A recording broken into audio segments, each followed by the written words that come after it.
So hello everyone and welcome back to another video on the channel. And you may know that really this video is sort of an additional preview, but it sort of isn't. I'm sort of just reporting on a transfer here today, so I'm not really focusing on the Stevenage game here. So this video, as you might know by the thumbnail and the title, is about Emil Hansson. Well, what has he done? He has came to Blackpool on loan. He has came to the seaside from Birmingham.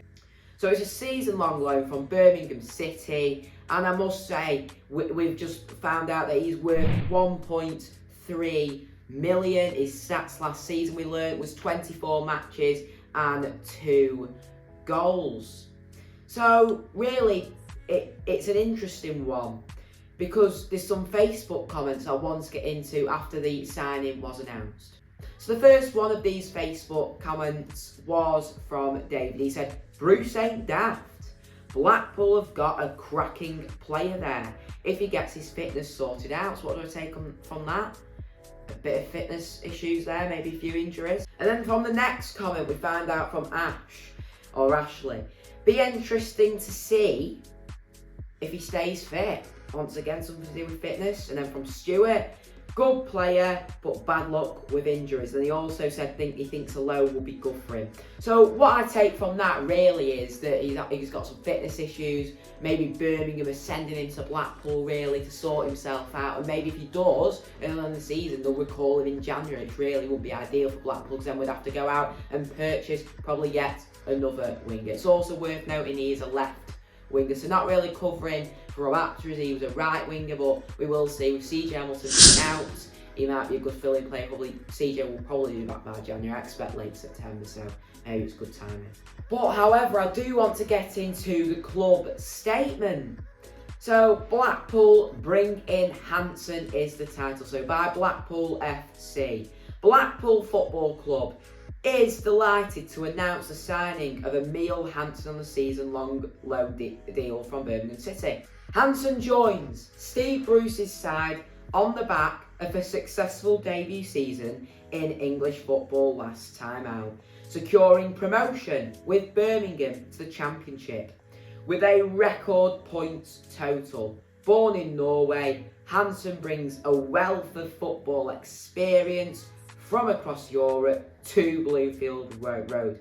The winger has played for the likes of Bram in his homeland, Dutch side Feyenoord and Germany's Hannover 96. He has also represented both Norway and Sweden at various youth team levels. Hansson will now link up with the Seasiders for the season ahead of tomorrow's opener against Stevenage. So he could even feature against Stevenage. So how about that?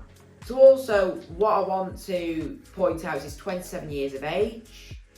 You know, he's only had one season in English football. He's played for the Swedish and Norwegian youth sides. Of course, he's played for Heracles and Hannover 96 and Feyenoord, as we've pointed out. So it is quite an interesting one. Worth 1.3 million, we've covered it all. But it will be interesting to see him in action. But what I'm most interested in is, will he stay fit? And if he's really good, will he stay at Blackpool past January?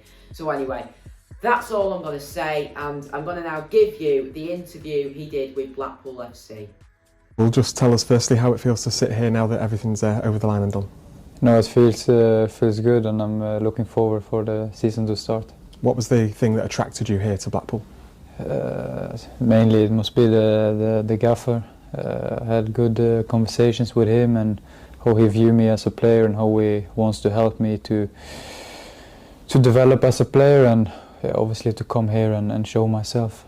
And obviously he has had, the manager, great success both as a coach and also as a player back in the day. How much are you looking forward to working under someone like him? No, he have obviously huge experience, and I've seen him developing players and making them better, so hopefully he can do it with me as well. Obviously you had a really successful first year yourself in English football last season, getting promoted with Birmingham. Just reflect on your time there at St Andrews. No, it was, for me it started well. I was playing and I was unfortunate with some injuries, and it was tough to come back, but it was an amazing experience to be part of that team, and yeah, we had some top players, and it was nice to be able to train with them and to play with them. What did you learn from being involved in such a team that had such success last season? You know, obviously the winning mentality. It was all about winning, and that was the only thing that the focus was on winning, and losing was not an option. So I think that was mainly what I learned. Yeah. And you'll be hoping to do that again with Blackpool here this season. There's high aspirations to have a successful season in League One again. Yes, absolutely. And looking forward, what's your aims and ambitions for this season? For me, it's to play and get back on track again after a year with a bit downs with injury wise. So I worked hard with my body to get stronger, and I feel good. And for me, it's just to go out on the pitch and show who I am. And obviously, you're a winger by trade. What's your sort of style of play? What are your best attributes as a player? No, obviously, I'm on the best from the left. I like to cut inside and look for crosses, and I can also go on the outside and cross with left. So mainly I always have a view for my teammates. And first of all, straight off the bat of that interview, I thought that, you know, it sounded quite positive. He said he's got a winning attitude. He's very excited to work with Steve Bruce by the sounds of it. Great that he's got Peacock Farrell already in the side as well. So yeah, I'm very excited actually for this signing. And you know what? It could really work out really well for Blackpool unless he does get brought back in January. But anyway, I hope you enjoyed this transfer update. And anyway, I'll see you again tomorrow. So that'll be 3 videos in 3 days really for me. So I'll see you tomorrow at the Stevenage game if you're there. And once again, don't be afraid to say hello. And also make sure you do check out my TikTok, GeorgeBFC. So anyway, I'll see you in the next video.